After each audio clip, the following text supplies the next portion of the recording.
This is The Wheel Weaves, a Wheel of Time podcast with no spoilers. Hey everyone, I'm your host Dani, and I'm the first-time reader going through this series chapter by chapter. As always, there's no spoilers past the chapter we're covering, and that means it's totally safe for first-time readers. I'm joined by my co-host Brett, who's a longtime fan, and he's guiding me on this journey. We'd like to thank and acknowledge our executive producers, Brandy and Kirkwood, Sean McGuire, Yanis, Albert Lorenzo, LightBlindedFool, Green Man, Deyvis Ferreira, Margaret, Big C, Bennett Williamson, Dylan C, Hannah Green, Noralia, Jordan Gower, and Geof Searles. And before we get into things today, we just want to thank and welcome Robin Sparks to the Wheel Weaves Patreon team. Thank you so much for your generosity and your support. We really appreciate it and could not do this without you. In this episode, we're talking about Chapter 17 of Knife of Dreams, and Brett, I am so excited for you to tell everybody the title of this chapter. Yeah, we figured it out. So, Chapter 17 is A Bronze Bear. Ah, there it is. That's okay. That is why. Yeah. Okay, so if you tuned in to our last episode talking about chapters 15 and 16, you started talking about a bronze statue, and I was like, yes, the bronze bear. Yeah, and the truth-telling bear. You were like, no, it's Robert Jordan. And so I was so confused, and I had no idea where my brain concocted a bronze bear. No, you don't. You then, gotta do the whole thing. The bronze truth-telling bear. Okay, the bear that speaks only the truth. That's because it says true or false. Yeah, it was a combination. It was the whole thing. So I must have, at the end of chapter 16, saw the chapter title of the next chapter, internalized it somehow, and then closed the book and didn't think about it again. That's the only explanation. And then when you brought up a bronze statue, I was like, yes, the bear. So and then you remembered the truth and false. Oh my gosh. And then thing. I went and opened the book to read the next chapter, and you were sitting right there, and I went, Brett, chapter 17 is called A Bronze Bear. Yeah, I didn't piece that together at all at the time. So silly. Yeah, so one mystery solved. Oh my gosh. And thank goodness, because I really thought I was losing some marbles. Oh yeah. Like a lot of marbles. I really didn't understand what my brain was doing. I agree. Yeah, but now it makes complete sense. And some people were trying to help me. They're like, well, maybe when you read beard, you thought cut bear. The D out. Yeah, exactly. No, it's not that. Okay. That was nice of people to try to help, but it wasn't that. Yeah, I mean, it doesn't help that you have a reputation for not reading properly, Oh, gosh. I can't help it. Okay, now that that's out of the way, we have a slightly new setup here for podcasting tonight. We do, so I hope that it goes well, because we're only going to do one take of this. If it ends badly... Oh, yeah, no. Yeah, this is a one and done, so... Yeah, so we are now officially a 2-microphone podcast. Wow, amazing. We feel so professional over here.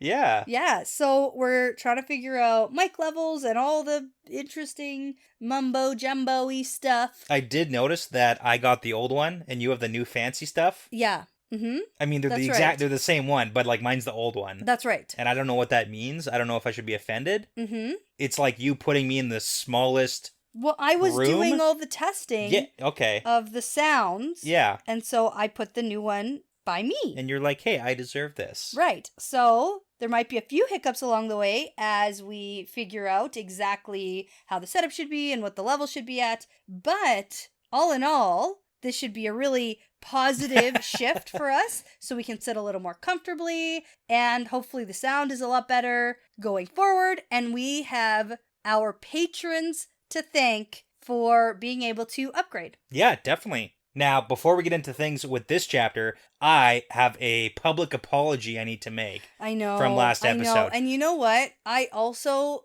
should know this one. I blame the margaritas. Like, the real issue is that we started way too early. There was way too much tequila. You always blame the margaritas. Well, what else could it be? Okay, so what happened was we were talking about the new follower, Samuel Hark.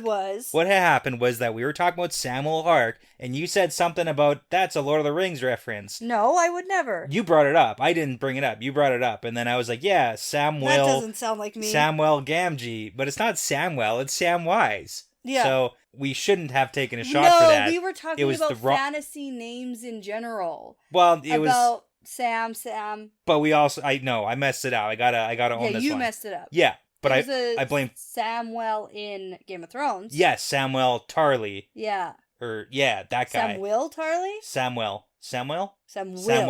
I don't know it enough. Yeah, that's know. the name. Okay. It's not Samuel. That's no, for it's sure. not that. Never. It's never that. That's for sure. So that's your apology?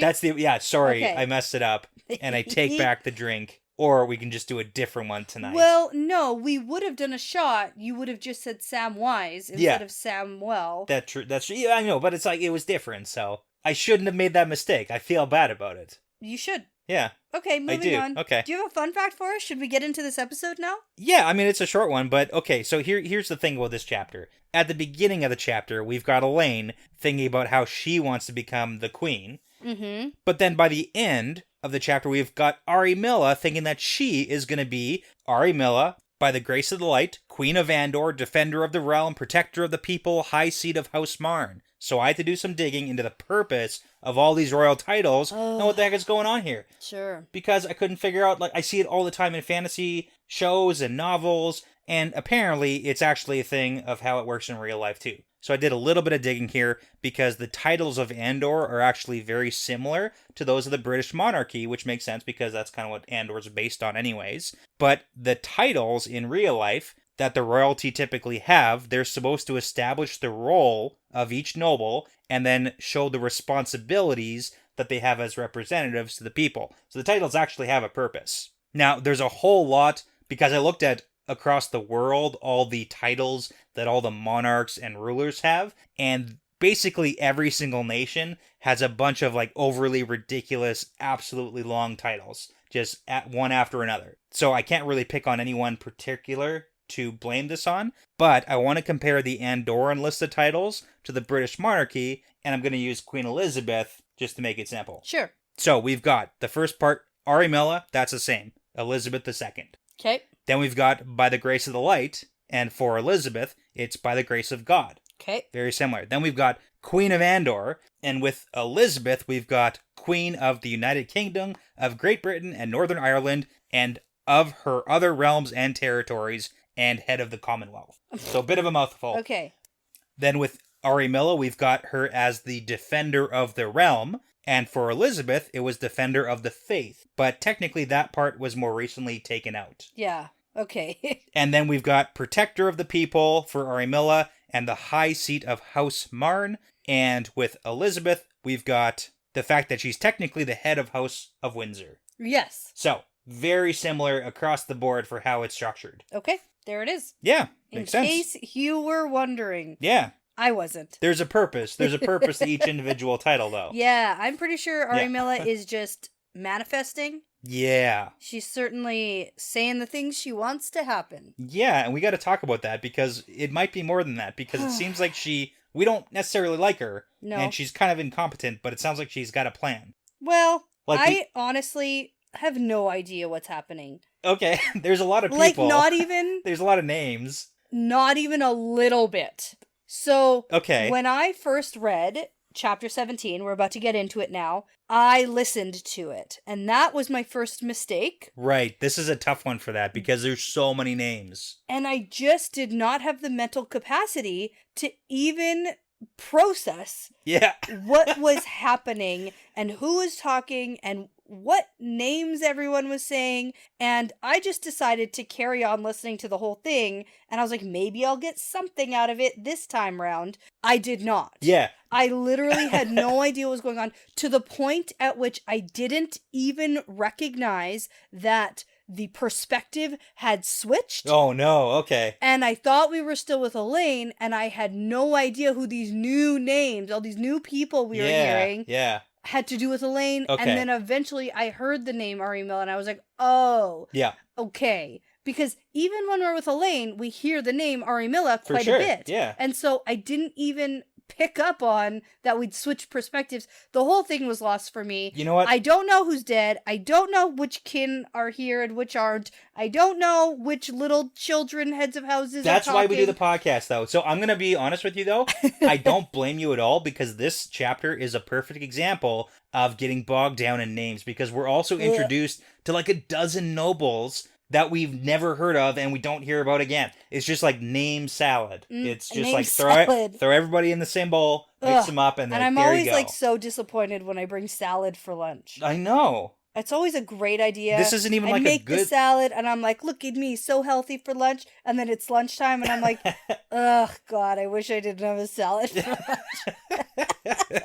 And it's super disappointing. Now, I also have to point out that in Crossroads of Twilight, arguably the most boring book where nothing happens, there are 5 Elaine chapters in a row. And here we are. And I was like, that's too many Elaine chapters. I know why people hate this book. I felt really bad because you went on a bit of a rant at the end of last episode. And you're like, my goodness, there better not be another Elaine chapter because I'm done. Because we've had 4. That's why. And I was like, no, there's one. Was so one. Checked out. Because I was like, at the end, something has to happen. Something big, something exciting. Other than a slight bit of movement in the murder mystery plot, sort of. Nothing happens. Okay, let's get into it though. Can we start talking about the chapter? Yeah, I'm just procrastinating talking about it. I know. So I did read it again, and this time I did take some notes. Okay. So I did not end up doing my homework on who all the sea folk are. Sure. There was a lot of I can do some clarification on who... But I do have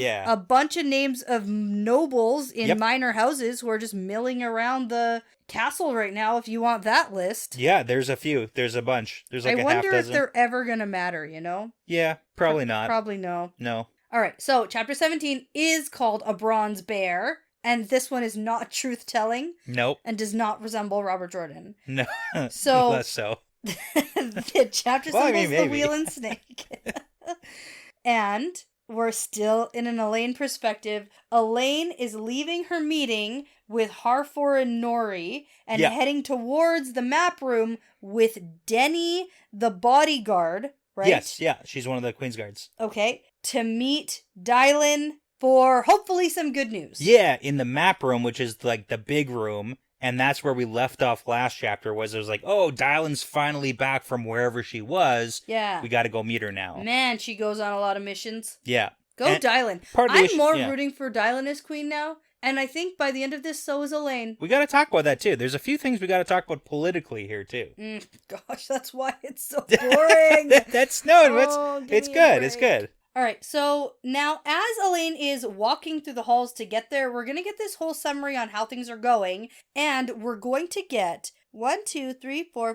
7 named minor house nobles, and I already am lost. Like, am I supposed to know these people? Am I supposed to care about them? Do I have to remember who these people are? So, no, you don't need to know them. You don't need to remember them. The whole point is that there's a bunch of minor nobles who are bringing anywhere from like 10 to 50 soldiers each. And they each get a place in the palace. Sort of. They're all sharing like 3 to 4 to a bed, and the kinswomen are sleeping on the floor on pallets right now. So technically, Elaine does have to give them rooms because like they're providing soldiers, and she has to, but there's no room, and all these minor houses are kind of coming in all at the same time. Right. So it's crowded in Camelin, and it's crowded in the palace. Yeah, it's pretty typical for a siege. Yeah.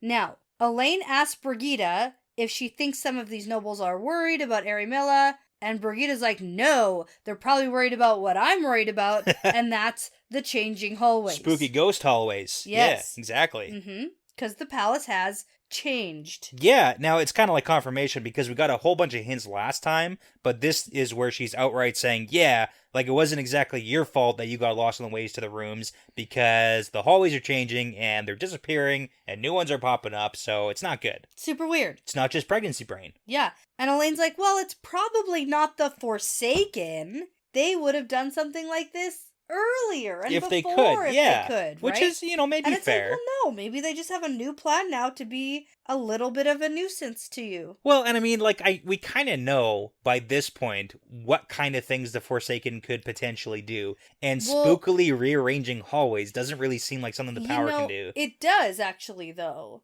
It sounds like illusion. Okay. Kind of, like yeah. Okay. I can see an argument for that. Right, but Elaine doesn't really even seem to care very much. Yeah, it's one of those like... And we're just gonna move on? We can't do anything about it, so yeah. But I mean, Brigida doesn't move on. She spirals a bit first. And she's like... she brings up a lot of excellent points. She does. Yeah, she's like, well, what happens if you wake up in a room that just doesn't have doors or windows and, like, you're trapped now? Yep. And what happens if you're sleeping in a room and it just disappears? Do you disappear with it? And then what happens about the city streets? Are those affected too? And what happens if the wall around Andor, just like a segment, disappears? Yeah. All good points. All great points. And also, I know Elaine's pretty cavalier about, whatever, man, we can't do anything about it. But, like, they can't. They can't do anything about it, so what do? Uh-huh. We just move on? Uh-huh. I guess so. I guess. Well, we're gonna make it to the map room. Yeah. And leave that behind. Oh, you know what's actually interesting here? There's a little tidbit of information about Brigida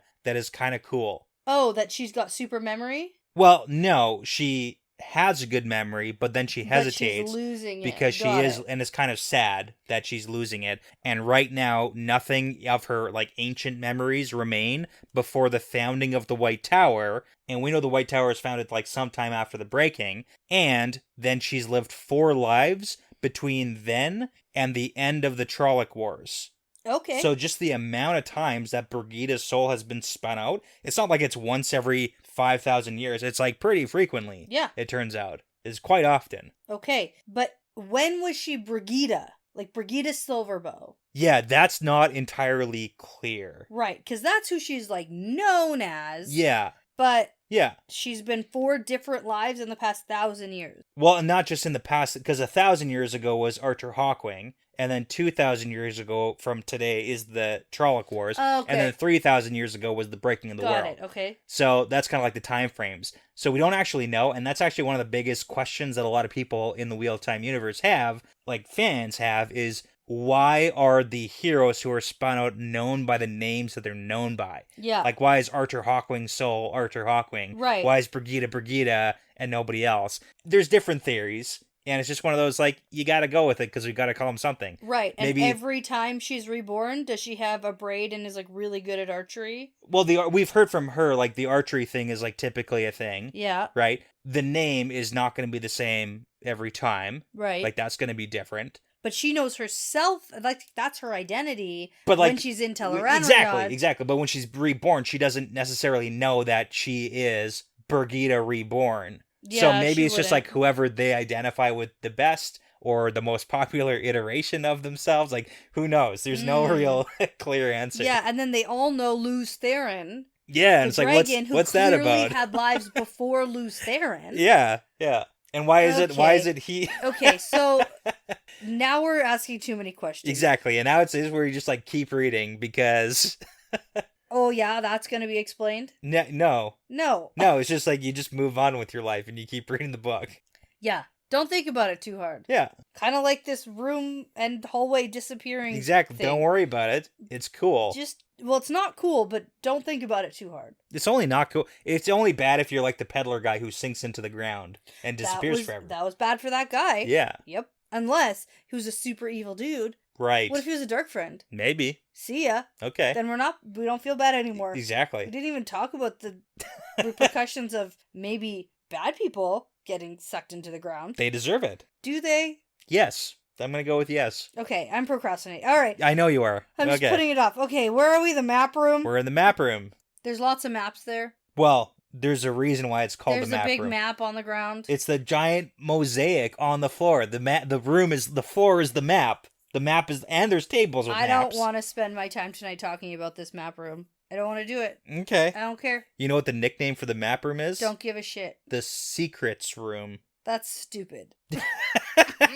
It's because everything here is secret, but also all the real secret stuff is locked away in Elaine's rooms. Sure, right? That's a good spot. The table of terrain. No one ever goes in there, so no problem. Yeah. Right? Yes. Okay, so now while we're looking at the big map, we're gonna talk and about like all little the maps too, not just like the big one. No. Well, there's one big map, and there's doohickeys on the map. Yeah. Little knickknacks. It's like the strategy board where it's like, this is where the armies are, and So I have a list of concerns that are on this map currently. Okay. Yes. So we have the Black Tower. Yep. We have Ari Milla and her 8 camps around the city. Okay. We have the Goshine, who are leaving. Correct. And then we have the Saldeans, which is Bashir's camp. Yeah. Which also might be leaving depending on Rand's orders. Yep. Elaine is assuming that if the Goshain have orders from Rand to leave, that Bashir's camp also might. Yeah, that's possible. Because they've been interacting a lot. Like we saw Bashir and one of the guys. They're basically together. And Elaine told both of them to like F off and not do anything. Right. And then we also have the Legion of the Dragon. Mm-hmm. So that's the army of people that Taim has been sending to Bashir to train separately from his Saldeans as a separate army for Right, Rand. because it's the dudes who show up at the Black Tower but can't channel. Exactly, and they get sent to Bashir so he can train them. Yeah, okay. And now, northeast of Camelin, we have the Borderlanders. Yeah, which are... the Sleeping Bear. The Bronze Bear. That's they're the Bronze Bear, which is confusing because in this chapter, we also have a bear sigil a little bit later on. Oh, I did not. Like one of the houses, there's like a bear sigil. Didn't know that. Didn't even think about that. It's not bronze, though. This is the Bronze Bear. This is the Bronze Bear. Yeah. Looks cute, though. Yeah. It's like its paws are like covering its face or something. We just had our 8-year wedding anniversary. Yeah. And year 8 is bronze. It is. And, I mean, I don't want to spoil things, but I'm going to do my darndest to find you a bronze bear statue. Like, just for the... Or no, either one. Yeah. I'm gonna do my best. Okay. We'll see. The Bronze Bear that only speaks the truth. That's what I want. So yeah, the Bronze Bear statue, that signifies 200,000 Borderlanders. And Elaine thinks back to the meeting where there are all the secret Aes Sedai in that camp too. So just for reference, like 200,000 Borderlanders is a crazy amount of soldiers compared to like what Elaine and Ari Miller are dealing with. Yeah. Because Elaine was ecstatic that 10,000 soldiers showed up. Yes. That like put her in an awesome position. Yeah, I know. This is one of those things, we've talked about this before, that sometimes 5,000 people is so many people. Yeah. And then sometimes it's literally peanuts. Exactly. So it's a little bit difficult, yeah. But that also, we need to kind of understand the numbers to put into perspective why Elaine and Dylan and they're all like, what are they doing? Yeah, and then Ari Milla's position too, where she's kind of like overly confident and she shouldn't be, because the Borderlanders outnumber the Andorans right now. It's like, it's not a good situation for the Andorans if the Borderlanders were legitimately trying to invade and attack. Yeah. It would be devastating. It would be horrible. I have a question for you. Okay. The last time Elaine interacted with the Borderlanders, she traveled there. Yeah. She showed up. Yep. And did something. Yes. What did she do? Thing? Okay, so she was like, yo, maybe you should head kind of sort of towards Camelin and be all spooky and scary. And then the Borderlanders was like, hey, you're clearly trying to use us to help yourself get the throne. And like, I guess so, we'll do that, but we're not coming close to Camelin. And also, where did Rand go? And then Elena was like, that way? And she wasn't very specific on what that way was. So the Borderlanders are still moving. They're just like moving very slow because it's winter and there's 200,000 of them. Yeah. Okay. And Elena is wishing they would move a little bit faster. Yeah. So they could actually look like some kind of threat. But they don't want to have anything to do with Camelin. Like, they want to stay away from this. This is not their conflict. No, their whole thing is Rand. They want to find Rand. We have Queen Tenobia, who's very angry. Yeah. Yeah. Well, we got all of them. No, I know, but I remember specifically, is very angry with Rand. Yeah, I mean, and she's the sassiest. Well, that's Fayo's cousin, right? So it's... I'm aware. Yeah, there you go. So it's interesting because we have Bashir, who's quite close. Yeah, and Bashir was like, I really hope I don't have to deal with that. deal with that at all. Yeah. Yeah. So there's a couple levels of things happening right now. But yeah, that's where we stand. Okay. So now we're going to get Dylan returning. She comes in. Yep. And we find out that she's been visiting 2 other camps that have the actual nobles that matter. Yeah. There. Well, 6 of them. Yeah, I have their names. Yeah. And they are titled On the Fence Houses. Yeah. Luon, Elorian, Abel, Aemlin, which sounds a lot like Camelin. Yeah. Arathel and Pelavar. Yeah, that is okay. So the easiest way to explain what's happening. I don't know who these people are. That's I don't know what's going on. Quick summary. Actually, I know what's going on. Yeah. I know that they're the ones who aren't going to either side and are either just waiting it out. Yeah. To see who falls first. But then later we hear about one of these, or a bunch of these people, so I don't even know. Okay, so I'm going to summarize, and I'm going to give you a quick recap on what is happening with this whole Camelin succession war. Okay, emphasis on quick, please. Okay, so first off, we got 18 houses. 6 houses on 3 sides. Elaine's got 6.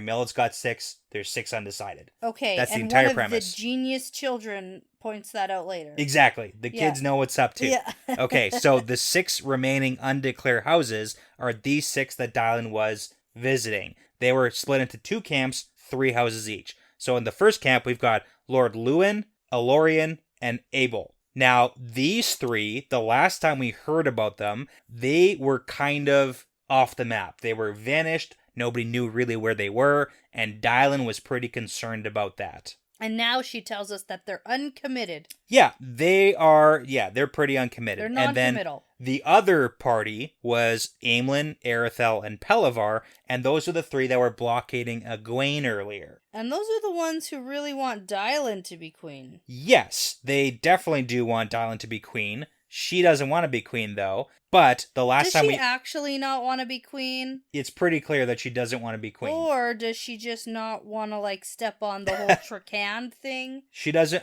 Well, we talked about this, and it seems like she doesn't want to be queen legitimately. She doesn't want that responsibility. She's the head of a quite powerful house. There's no real reason for her to be queen if she doesn't want to be queen. Okay, and now when you say they were blockading Elaine... Egwene. They were the 3 that were blockading the Rebel Aes Sedai camp. Oh! That's these 3. And the last time we heard about them...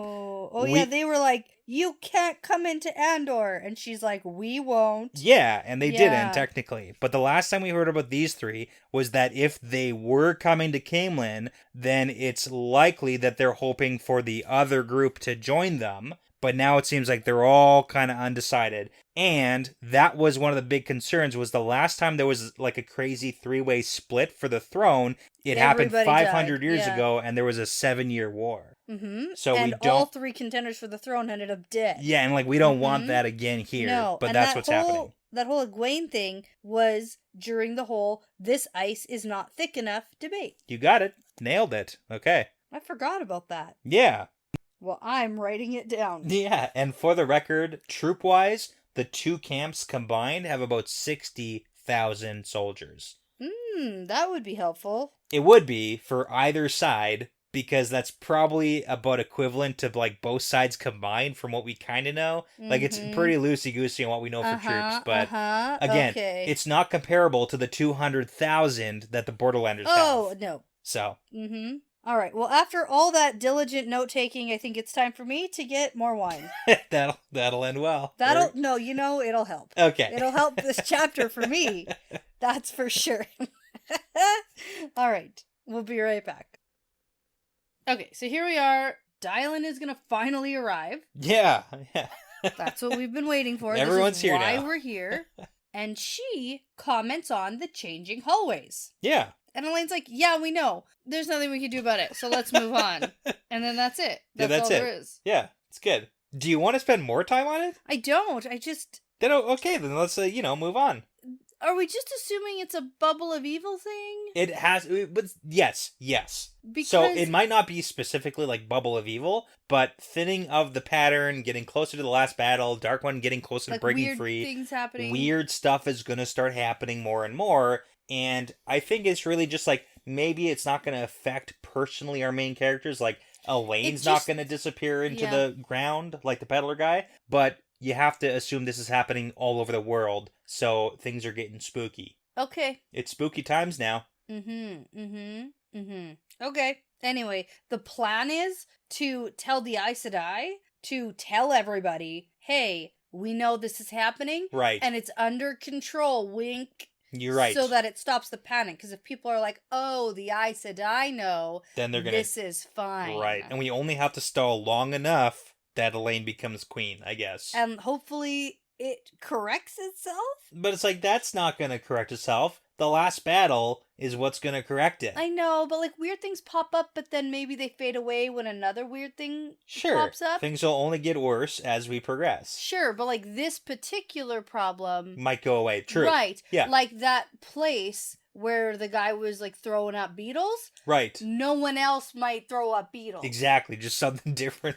Exactly. Yeah. Right? Yeah. The only solution is like finish the book series. It's not just going to magically go away. No. So. Mm-hmm. Okay, so now before we can hear any of what Dylan has to say, which is the whole reason why we're here. Elaine just wants to know, man, like, is it good or bad news? Uh-huh. Lady Catelyn is gonna come in. It's Catelyn? Catelyn. Yeah. Mm-hmm, sure it is. Who is one of the major houses who's supporting Elaine? Yes. So remember back, we had a meeting. And is also like 18 or something, yes. Right? So we had a meeting with Elaine and 4 of the houses who were supporting her, and they were all basically children. Yeah. And it was really weird. My favorite thing about Lady Catelyn specifically is that she's for sure older than 16. Yeah. Because the Connail guy is 16. Perivale. What's this guy? Paraval. All these names are so dumb. Paraval, so Catelyn, Connail, and Branlett. Yeah, so we have age 16, 12, and 13. We get that in this chapter. I wrote it down. Yeah. And Catelyn is probably 17 or 18. And isn't Elaine, like, literally 19? Yeah. So. Debatably, maybe 20. Yeah. Yeah. No, you're right. You got it. Yep. So. Yep. Oh, 100%. Absolutely. The fact that we're even calling her a child, but, like, Elaine is pregnant. Yeah. And about to be the queen, Yep. and no one is batting an eye or calling her a child. You get it. You're on the same page. It's awesome. But these are the 4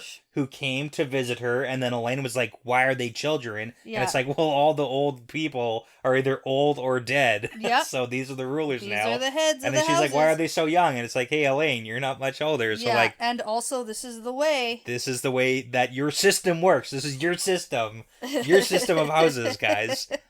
Yeah. Okay. I do also like that Catelyn has apparently become like fascinated with Aviendha. She wants to learn how to throw a spear. There's like a whole side plot and conversation. Like, where's Aviendha? Yeah, and Elaine's like getting frustrated. That's what Lanfear wants to know. Yeah, no, she wants to know who's Aviendha. Right.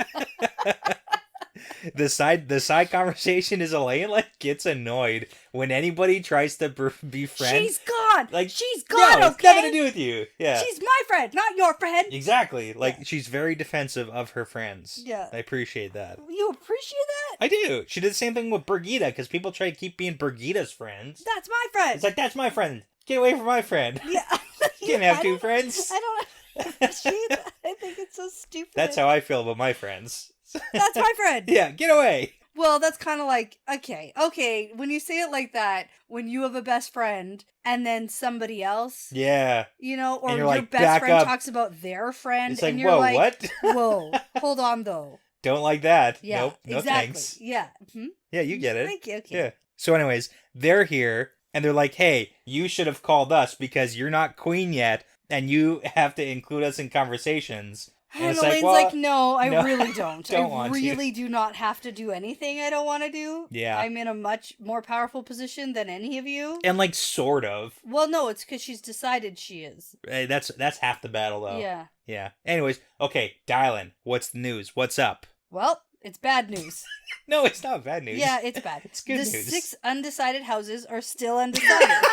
It's like all that for just, that's the news. Yeah. The good news is they've all rejected invitations from Arimilla, but also have they? Because we're going to learn later that that's actually my question. One of these groups has been in contact with them. So we'll see. We'll talk about it then. Yeah. But now Elaine wants to know the whole story. And so Dylan's like, all right, there's the 3 who really want me. Yeah. So that's I'm still refusing that. Yes, because that was still a thing. So the group that was blockading Egwene are super supportive of Dylan, and Dylan's like, no, and I think they understand I don't want to be queen. And there's a 4th one in the other camp who also really wants Dylan. Yes, because on the other side, Luwin and Nabel are kind of like non-committal. They're like, whatever. But then like Elorian, who is one of the ones who got flogged by Morghese, she's like, I really don't want Elaine, but we want Dylan. That's right. Everybody wants Dylan, but Dylan People doesn't want to be queen. Yeah. People don't forget. Yeah, they don't. Mm-mm. There's also like a little bit of thought process that the people don't really understand that Gabriel was Ravine. Right, there's also that. There's that, and I really feel bad for Morgaze, but what are we going to do? I don't know. Yeah. Make a statement. Yeah. It is really funny, too, because the entire conversation Elaine had last chapter with Nori and Harfor was that the good news wasn't actually good news. It was I've already forgotten what happened there, so it doesn't There was matter. no news. It's like nothing good is happening. And then Dylan's like, well, I have news, and it's, it's okay. But it's like, it's not good. It's the undecided houses are still undecided. So. Okay, so the young nobles start chattering about the fact that there are 3 sides to this siege now, sort of. Yeah. 6, 6, and 6. And then also there's a weird side runner about the goat milk that nobody likes. Yeah, the Borderlanders they're the problem because no one wants to do anything because whoever wins is going to have to deal with the Borderlanders. Mm-hmm. And Elaine is okay with people piecing that together, but she doesn't want it confirmed, so she's just like keeping her mouth shut. Same with Dylan and Brigida because they know that whole thing too. Yeah. So then Dylan tells them that Luan and the others asked Arimilla for a truce until the Borderlanders are turned away. Yeah. And Arimilla has asked for time to consider it, and then so that's what we're going to end up talking about. Yeah, I mean, a little bit. Because I actually missed that in this segment the first time. That I missed all of it, honestly. But like the undecided houses want to just stay undecided forever until the throne is decided. Yeah. Like that's not a surprise. By force, right? Like we saw we saw the Aiel do that when Rand was attacking the Shido in Kyrian, and there was a bunch of undecided. They're like, we'll see who wins. Yeah, they're like, we're just literally gonna wait, and then we'll pick sides after. Yeah. And that's what's happening here too. Yeah. Yeah. And I do like this. This is where Elaine thinks that maybe it's her and Dylan who are actually the ones who are being irresponsible because maybe they're not doing what's in the best interest of Andor. Because literally, if Elaine throws in her support for Dylan right now,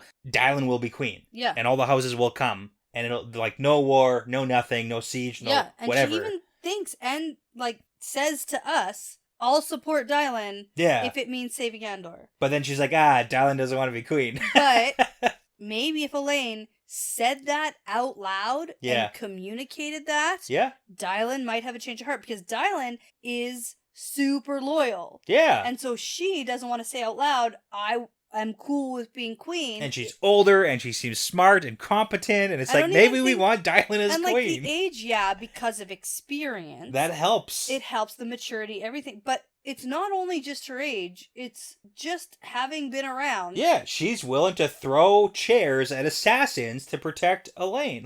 Well, that wouldn't make her a good queen. Anyone can do that. Doesn't make you a bad queen. I would even throw a chair at someone breaking into my house, probably. What? Oh my goodness. Or I'd be crying on the floor. I don't think you actually shouldn't be queen for a whole lot of other reasons. Oh, Brett, gosh, you're so annoying. I'd be such a good queen.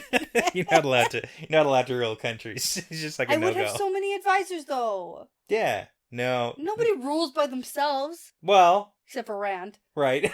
Rand no, he's got advisors. Now. Yeah. Took him a while. Anyway. Anyways, back to it. This is over. Back to it. Yep. We're done. Elaine wants to be queen. She wants to be queen. Mm-hmm. Elaine's like, that I should be queen. But she wants it. Yeah. That's the thing. Okay, so then we're going to get a bit of a time jump to later in the evening, and Elaine is trying to read, but she can't focus, and she's super lonely. Avienda's not here. Yeah. And then Van Dien is going to come into the room with Christian and Zarya. Yep. Who are the 2 kinswomen turned novices. Exactly. That you are super suspicious of. I am suspicious. Okay. Yes. Now, Elaine is thinking to herself, and she's holding a lot of the power. She hasn't let it go all day. Max capacity. Yeah. Well, maybe not necessarily all day. She's been in her room for a while now. No, I think she hasn't let it go. Really? Yeah. I think she's scared if she lets it go, she won't be able to get it again. Interesting. Okay, I was going to ask how you feel about this. Because she touched it, she got the power. Yeah. Last chapter, when she was having that meeting, and she set the ward. Yeah. And then she went immediately to that other meeting. Yeah, where she set another ward. Yeah. And then now she's in her room hanging out. And I don't think she let it go. Interesting. Okay. And she also feels more like herself and more comfortable in her own emotions. Like she's less emotionally liable when she's holding the power. And so she feels more calm, more steady, and she enjoys it. Love it. Love it. I think she hasn't let it go. I like Van Dien's, she comes in and she's like, hey, so what's, why are you I thought you were doing something incredibly complex. why are you just holding so much of the power? Yeah, And Elaine didn't even realize how much she was holding. Which is concerning. Like, you should realize. I don't think I'm concerned. Okay. I'm not concerned. Well, I'm just saying, who else held the power for days and days and days? Was it Rand? It was Rand. Yeah. Mm-hmm. Anyways, he wasn't pregnant, though. No, I don't blame her at all. And I actually think that maybe the fact that she didn't even notice how much she was holding, maybe she's leveling up. I love it. Love it more. Because, we don't know how they get stronger, and it's not like this straight line like No, it is a straight line. Oh, the men... The men jump. The women are basically like straight line. But it's also like a little bit... I'm put an asterisk beside that. Yeah. But it's supposed to be more like a like, we know their end level. Yeah. Right? That's and men are a little bit like, you don't know. And you jump and jump and jump. Okay. But with women, too, there might also be some sort of, like... It might not just be gradual. Yeah. This might just be... Maybe she's leveling up. I like it. Maybe. But... I like it. Anyways, so she lets it go. Yeah. And as soon as she lets it go, she's, like, unsteady in her own emotions. And then Van Dien weaves a ward, which is like, no, Elaine, I am in favor of her just keeping the power and weaving her own ward. But, not my business, I guess. Not the point. The more important point here, Van Dien has news. Yeah. Mm-hmm. What's the news? Somebody that I for sure know somebody. Oh my goodness. Dead. Rhiannon Corley. So she's the kinswoman. She's the one who was in charge of the kin in Abu Dar. She was the eldest. She's part of the knitting circle. She was working with the Suldam and Damani last chapters. Mm-hmm. Like, she's a head honcho here. Yeah. It's Rhiannon. Yeah. Rihanna. Under my umbrella. Now... Smothered under my... Okay, no. No. But anyways. Okay. Dead. Yes. She's dead. She got killed. Okay. So... We're going to find out some information here. And my second read-through, things were a little more clear because I got a bunch of names of people I don't know. Yeah. Like this woman who loves creepy dolls. It's not a creepy doll. Oh, yes, it is. Why is it a creepy doll? It's carved out of wood and the paint's flaking off and like one That's eye how is dolls missing. Were made. Yeah. And you're telling me ye olde dolls aren't creepy as fuck? Well, no, they are. Yes. There you go. Okay. No, I get what you're saying.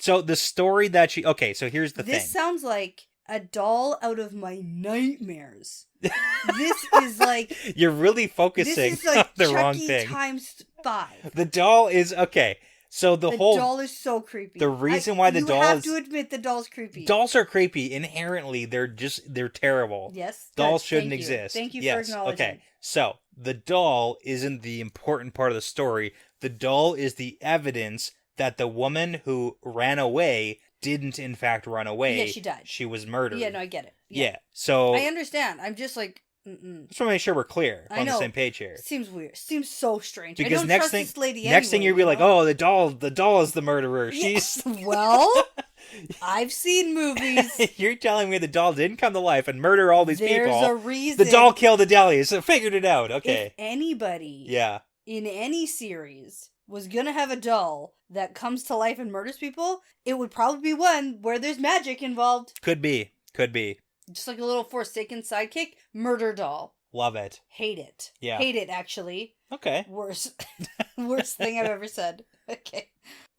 Brett, be serious. Someone has died. You're right. Okay, there has been a murder, and you are a suspect. So, Van Dien says she was smothered with the power, and whoever did it used way more than was necessary, and the residues were very thick, so it's clear the murderer wanted this to be seen and found. Mm-hmm.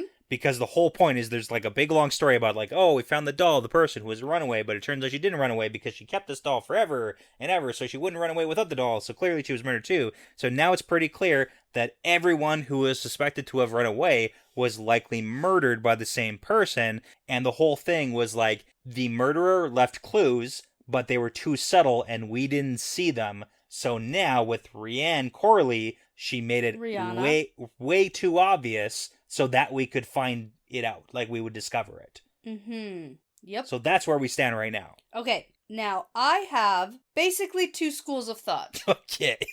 All right. So, sticking with my original gut check. Is that because you just don't want to be wrong? No, I also have a second school of thought. Okay. So, I'm going to say how my original one could still possibly fit into this puzzle. Okay. So, my original suspects are Kirstian and or Zarya. Yes, the ones who are here right now in the room. The ones who are the new novices and could be dark friends and know very well that Vandene and Elaine suspect Saritha and Carrie-Anne. Yep, that's correct. And so in murdering somebody with a bunch of the power would just make them suspect even more an Aes Sedai. Right, so that would, like, add on to the evidence against the Aes Sedai. Yep. And even though they both can also channel probably a lot, they're not even looked at as suspects. True. Okay. Which, you know, right under your nose type of situation. What's the second school of thought? The second school of thought is for Saritha and Carrie-Anne. Okay. Just because of the little things we've been finding out about them. Sure. So I did go back in my notebook as I was writing these notes, and I have some other things written down from Crossroads of Twilight about these two. Interesting. Okay. So Saritha is the one who is a suck-up to David Hanlon. Yeah. / Mellar. Yep. And so either a dark friend and trying to get in his good books, or, like, sleeping with him. Like, one or the other. Sure, okay. Or just, like, or she's kind of gross. Like, who knows, right? Yeah. Well, I mean, it's possible as an Aes Sedai, or you don't want to discount it. Yeah, oh, no. Like, you don't imagine that as, like, what an Aes Sedai would do. But my other thing here. Yeah. So, with all these kinswomen, quote, going missing and straight up being murdered. Allegedly. Yeah. So, we need motive, too, right? For the other two, which I'll get to. But the motive for Carrie-Anne is that she hates the kinswomen. She hates Wilders. That's the only thing I have written in my book about her. Okay. Is that she hates Wilders. Okay. And so, if she really... It's like 50% of those. No, listen. If she really doesn't want the kinswomen going to the tower... Yeah. And being a part of the tower again, then maybe... Although it has to connect to Isban, too. Maybe she's just an evil person who wants to murder kins. I mean, that's true, too. It's like why are all the kinswomen just, like, being murdered so that they, you know? Yeah. No, that's absolutely... That's a good point. I'm not gonna discount anything you said. And I want to say the motive for Kirstian or Zarya killing other kinswomen would be that maybe they're found out. Okay, and then also to put more blame on the Aes Sedai. Yeah. And I mean, if you're dark friends and, like, your orders will, like, kill a bunch of people and cause havoc, then it's like, that's what you do. Also that, too. Because that doesn't have to be... I want motive, though. I want it to make sense in my brain. I don't like just haphazard random killing, although I'm sure that that's possible. Does it help that Elaine's like, nope, no way, there can't be two murderers, there has to be one, and it must be one of the Aes Sedai? No, because I'm lumping Kirstian and Zarya together, and I'm also thinking Saritha and Carrie-Anne also both could be Black Aja. It's like a duo thing. Yeah. Like why can't we have two? Yeah. But Elaine's like, there's no way. Well, not possible. Okay. She's also sobbing her face off. Oh, yeah, she is. Well, I mean, Rihanna just died. Oh. Yeah. Okay. Just because your heart is ice doesn't mean hers is. Well, she just let go of the power and she's all emotional. I do like that Elaine's like, this seems like it must be directed at me somehow because they must be trying to, like, unstabilize the country. Oh, I know. Like, what? Like, why would they want Ari Mella on the throne? It's like, because Ari Mella, like, objectively would probably be way worse than Elaine. Because Ari Mella does kind of seem like a moron. Yeah. So the Black Aja or Dark Friends would want Ari Mella on the throne because she sucks. Maybe this has nothing to do with you. Or it has nothing to do with you. Yeah. Like, that's totally possible too. Yeah. Not everything's about you, Elaine. Right? Mm-hmm. Right. No, that can't be wrong. Anyways, we should warn the Windfinders, but I like that Elaine's like, hey, we should warn the kinswomen to travel in groups and also to be careful of Carrie-Anne and Saritha. And then... And they're like, no. No, like, don't actually... Vendine's like, don't point the finger at Aes Sedai, because that'll be more suspicious. And then Carrie-Anne and Saritha are going to immediately get alerted by that. Yes. Like, if they are, in fact, like, potential suspects here. Yeah. You can't do that. I know. And Elaine's biggest thought here, I'm so upset about someone dying. Oh, I can't risk losing any more channelers who help me bring in supplies during this Which is siege. Fair. She's in the middle of a siege right now. Come on. But, like... Selfish. She has an ice heart, for sure. She just, like, can't control it. Well, I mean, this is the same girl who's like, I understand that people must die for me and my country. Mm-hmm. Like, she's on board with that. She gets it. She's daughter heir. Yeah, She's nobility. Sure. So, anyways, that's the end of the perspective. Yes, which I now know. There is, in fact, a second perspective. I fully understand. Yeah. I fully understand that. And I think that's it. I think that's everything. Yeah, no, that's it. Okay, so here we're going to perspective change to Arimilla in her camp, and she also doesn't like the food she's eating. Well, it's like all going bad because there's weevils and it's gross and the meat is and I'm rotten. like, who's the next person who's going to just become and throw up a bunch of bugs? Remember evil weevils? Yeah. No, I get it. I do like the fact that her thought process is like, hey, this food is bad, so I'm going to flog the cook, but I'm also going to have to fire him because you can't flog your cook and then keep him on staff. Right, and you can't, like, how about you just fire him? Well, no, he needs to be flogged. Punished. Yeah. For, like, he has no food to cook with. He has no control over probably on he's on Chopped. Yeah. It's like, these are the ingredients you gave me. It's like the worst ingredients. And they're like, this is disgusting. It's could you imagine? Why did you put this in my basket then? Imagine if at the end of Chopped, the cooks, instead of just like getting, they're like legitimately chopped. Yeah. They actually get like hurt. Yeah. It would be bad. This food was so bad, you're out of the competition. But first, flogged. Flogged. Okay. So, like, yeah. Anyways, also, the mood in the tent sucks because all the people here just are like the worst. Okay, so I did Do you remember these people? Okay. No, I don't. Okay. I don't remember anybody.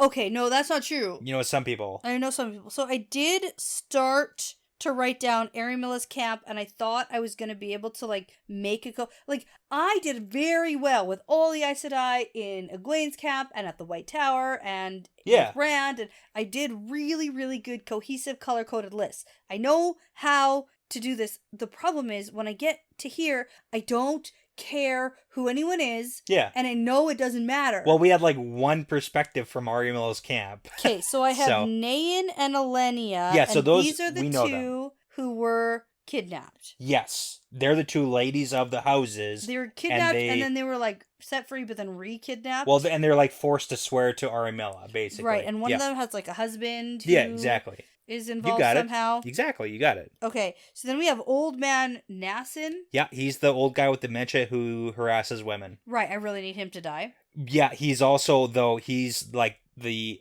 high seat of the most powerful single house in Andor. Right. So it's not good. And he has a granddaughter. Yes. Who's going to be Sylvace. Now, is this guy Arimilla's dad? Like cousin, but she calls him father. And like, I'm smiling at him like an obedient daughter. Because That's so confusing to me. He's got like dementia. It's not good. Okay. It's bad. It's not only. And it's not helpful that this is. But it's so confusing. Yeah. Okay. Yeah. So who is the granddaughter? Sylvace. And Sylvace is the one who's actually probably pretty smart. Because even Arimilla thinks like, oh, there's a sharpness in her eyes. But then Arimilla also thinks everyone's stupider than her. Yeah. But it's like actually not Arimilla. Right. So okay. So then I have the names. I started writing down the names. I have like 4 other people. The rest don't matter. Except the problem is we're getting first names, but then also later they're referred to as like they're the heads of the houses. There's 6 houses aligned with Arimilla. Okay, I have only 4 names, so I don't know. Doesn't matter. Okay. It's fine. These are the other people. And they also might be less than 4 because I might write down a first name and also a last name. Yeah. In a list as different people. So and there's like Lord Lear and it's fine. Okay. It's just these are all the guys in the tent having dinner with Arimilla, and Arimilla's like, this is no fun. What house is Nascent? Does that matter? Not really, but he's house Karen. Caeren, if that helps. But it doesn't, because it doesn't matter. No, it doesn't. Okay, so the only thing I actually care about now that we're here and talking about this. Yeah. Because otherwise, if we weren't sitting here talking, I wouldn't care and I would just read on. For sure. But since we're here, we know Arimilla has 6 houses. Total, yes. Right? Including so we have Nayan, Elenia, herself, her own house. House Marn. Okay, House Marn. Yeah. Okay, I'm just writing that down. Okay. And then we have Old Man, Carrion. Yeah. That's 4. Yeah. And then we have 2 others. Yeah. And they're in this chapter. It's Lord Lear. One is Baron. Yeah. Okay, we paused to sort things out. Yeah, because there's a lot of first and last names and they're used interchangeably. You know what? That's so funny. So in my list, I have Corinne and then Anshar as 2 separate, but Corinne Anshar is one of the lists. Yeah. So we have Arimilla Marn, Nayan Arin, yeah, Elenia Sarand, or Sarand, Nassin Kareen, Carrion. Yeah. Oh my god, do you know how I know this doesn't matter? Lear Baron, and then Carind Anshar. See, because then I had the name Sarand by itself in this list, but that's Alenia's last name. Yeah. If anyone else is confused, sorry. All me interchangeable. Me too, man. Yeah.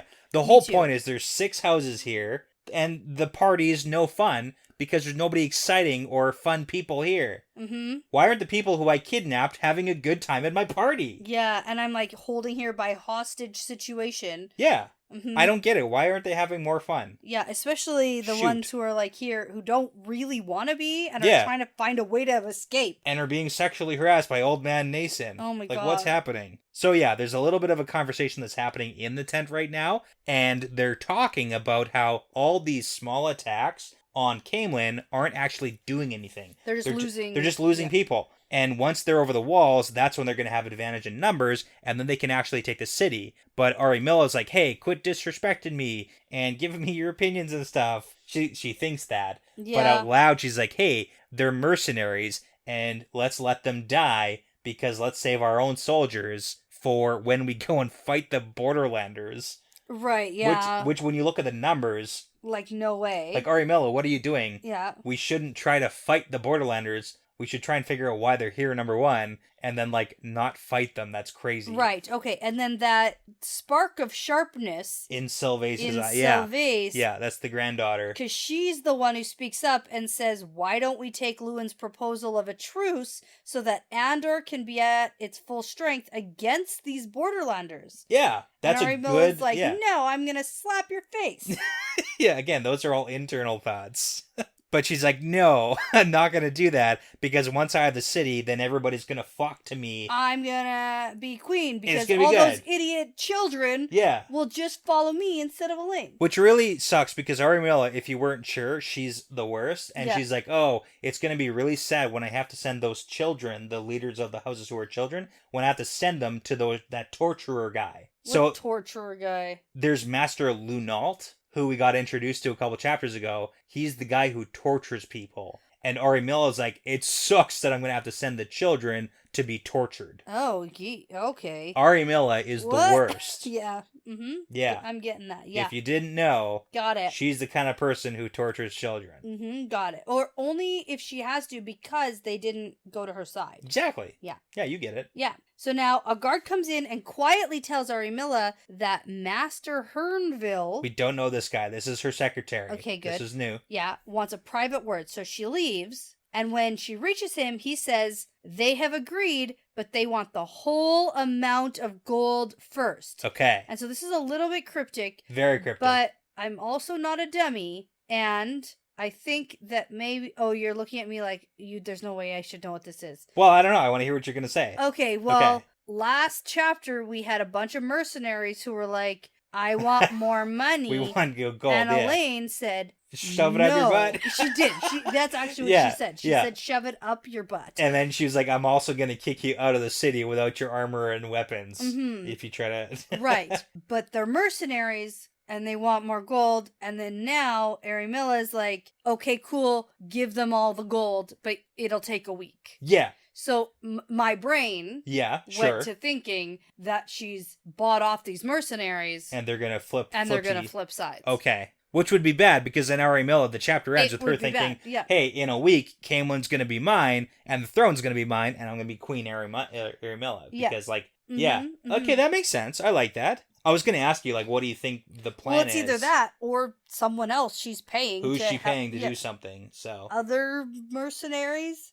A third and more different mercenaries. Yeah. Who else wants money to support, or I don't have a lot of options here. Because other armies aren't going to be like, yeah, give me lots of money and I'll fight with you. Like, yeah, no, you're not wrong. And even like bad guys, who are bad guys, who are gonna give her something to help her in some way. Even Aes Sedai, like anyone who even wants the Black money. Tower, who wants money. Yeah, like if anybody's gonna use, because earlier in this perspective, they're talking about how more soldiers are entering the city every day by these quote gateways, and it feels like, oh no, they are channeling and helping them. Yeah. So I was like, oh, maybe she's doing something with someone who can channel. Who wants Arimella's gold? But who wants the money? Black Tower, Aes Sedai, kinswomen, sea folk, Shanshin. Nobody. Like, who wants money? Mercenaries is a pretty good option. Unless there's like a hidden secret option. I'm sure there's a hidden secret option. Maybe. But I like your opinion too.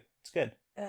Let's move on. Yeah. Let's be done. Yeah, we're done. Let's be done. Okay. Yeah. I feel like this is one of those things that now we're going to head away from, and although I've been saying that, you're being very optimistic. No, it's because I want it to happen. One of those things where I say it out loud and then it happens the next chapter. Well, here's the thing. So I want to move away from this, and I know what you're gonna say. So we're gonna move away from this, and it'll be like one of those end of the book, last 5 chapters. Oh, I like it. Where we get like a whole showdown. And you're like, this is what happens. That's what this is. You just want it to be over. 100%. That's what you want. So 100%. I hate plot lines that drag out. You know that. Chapter 18, we're only doing one chapter, is called News for the Dragon. Yeah, and it's the dragon symbol, It's a dragon symbol, yep. Okay, and that I remembered and didn't just internalize and think it happened this chapter. Yeah, so we're definitely starting in Elaine's perspective again. So there you go. Yeah. Okay. Well, you know what, though? It could be. Because when we switched perspectives in this chapter,